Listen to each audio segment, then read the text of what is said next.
mahasiswi Institut Agama Islam Nahdlatul Ulama Kebumen dengan Fakultas Tarbiyah dengan program studi Pendidikan Agama Islam. Dalam video saya yang pertama kali ini, saya akan membahas tentang rencana pelaksanaan pembelajaran atau yang lebih kita kenal dengan istilah RPP. Saya telah membuat contoh rencana pelaksanaan pembelajaran untuk Madrasah Sanawiyah kelas 8 dengan mata pelajaran fikih tentang bab zakat.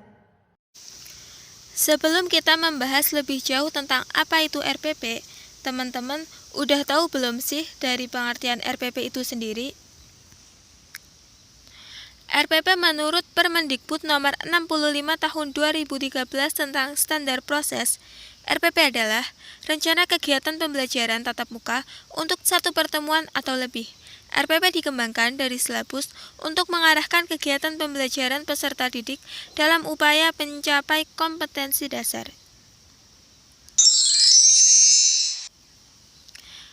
RPP memiliki beberapa bagian yang dikembangkan dan kemudian dijadikan satu, maka terwujudlah RPP.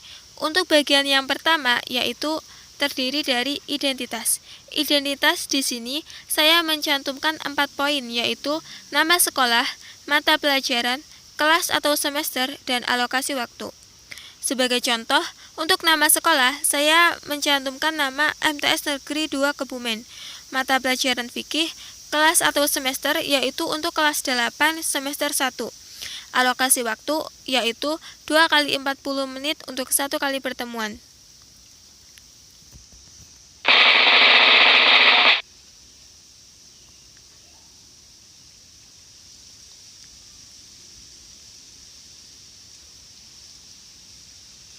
Untuk poin A, yaitu standar kompetensi. Standar kompetensi dalam suatu mata pelajaran yaitu deskripsi pengetahuan, keterampilan, dan sikap yang harus dikuasai setelah siswa mempelajari mata pelajaran tertentu pada jenjang pendidikan tertentu pula. Sebagai contoh, yaitu menghargai dan menghayati ajaran agama yang dianutnya. Pada poin B, yaitu kompetensi dasar. Kompetensi dasar yaitu pengetahuan, keterampilan, dan sikap minimal yang harus dicapai oleh siswa untuk menunjukkan bahwa siswa telah menguasai standar kompetensi yang telah ditetapkan. Sebagai contoh, saya mencantumkan 4 poin kompetensi dasar, yaitu 1.4 menghayati hikmah zakat, 2.4 membiasakan sikap dermawan sebagai implementasi dari pemahaman tentang hikmah zakat. 3.4 yaitu menganalisis ketentuan pelaksanaan zakat. 4.4 yaitu mendemonstrasikan pelaksanaan zakat. Untuk poin C yaitu tujuan pembelajaran. Tujuan pembelajaran yaitu perilaku hasil belajar yang diharapkan terjadi, dimiliki, dan dikuasai oleh peserta didik setelah mengikuti kegiatan pembelajaran tertentu. Sebagai contoh, saya menuliskan 5 tujuan pembelajaran, yaitu siswa dapat menjelaskan pengertian zakat, siswa dapat menyebutkan macam-macam zakat, siswa dapat menyebutkan syarat wajib zakat, siswa dapat menyebutkan harta yang wajib dizakati, dan siswa dapat menyebutkan orang-orang yang berhak menerima zakat.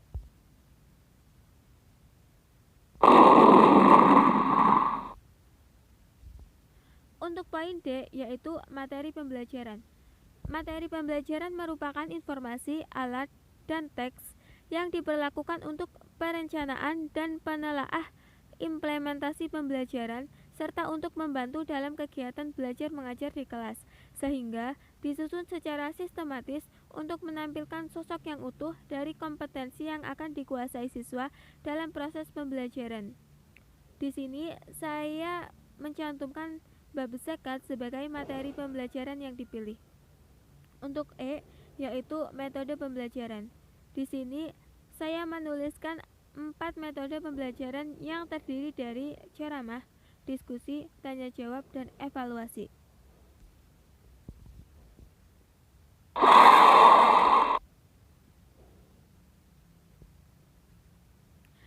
Untuk poin F, yaitu langkah-langkah pembelajaran. Di sini saya telah membuat tabel yang memiliki 3 kolom yang terdiri dari nomor, uraian kegiatan, dan alokasi waktu. Untuk uraian kegiatan dibagi menjadi 3, yaitu kegiatan awal yang terdapat 2 bagian, apersepsi dan motivasi. Yang kedua, kegiatan inti, dan yang ketiga, kegiatan akhir. Sebagai contoh di sini, pada nomor 1, uraian pembelajaran kegiatan awal yang terdiri dari apersepsi dan motivasi dan mengalokasikan waktu selama 10 menit. Untuk nomor 2, yaitu berisi kegiatan inti dan saya mengalokasikan waktu selama 50 menit. Dan yang nomor 3, yaitu kegiatan akhir yang saya alokasikan waktu 20 menit. Dan untuk poin G, yaitu sumber belajar dan media pembelajaran. Sumber belajar yaitu semua bentuk baik berupa data, orang, dan wujud tertentu yang digunakan peserta didik dalam belajar. Media pembelajaran yaitu alat bantu yang digunakan untuk menunjang pelaksanaan proses belajar mengajar. Sebagai contoh, saya mengambil buku paket dan LKS sebagai sumber belajar, dan lembar penilaian sebagai media pembelajaran.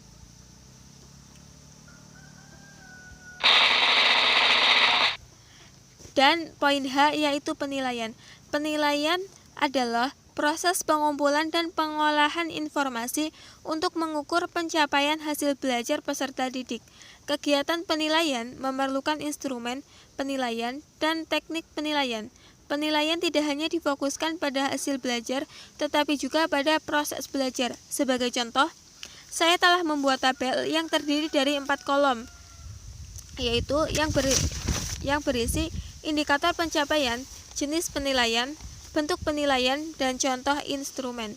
Untuk indikator pencapaian saya menuliskan siswa dapat menjelaskan pengertian zakat, dan jenis penilaiannya yaitu tes tertulis, bentuk penilaiannya yaitu uraian, contoh instrumen yaitu jelaskan pengertian zakat. Untuk bagian yang terakhir yaitu penutup, yang berisi tanda tangan persetujuan kepala sekolah atau madrasah dan guru mata pelajaran pendidikan agama Islam. Sebagai contoh yaitu kepala sekolah Bapak Agus Salim Holidi, MPDI, dan guru PAI Islahul Amah. Itulah penjelasan dari RPP yang telah saya buat.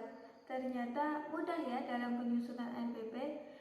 Sekian dari saya. Untuk kritik dan saran jangan lupa ditulis di kolom komentar ya. Semoga video saya kali ini bermanfaat. Wassalamualaikum warahmatullahi wabarakatuh.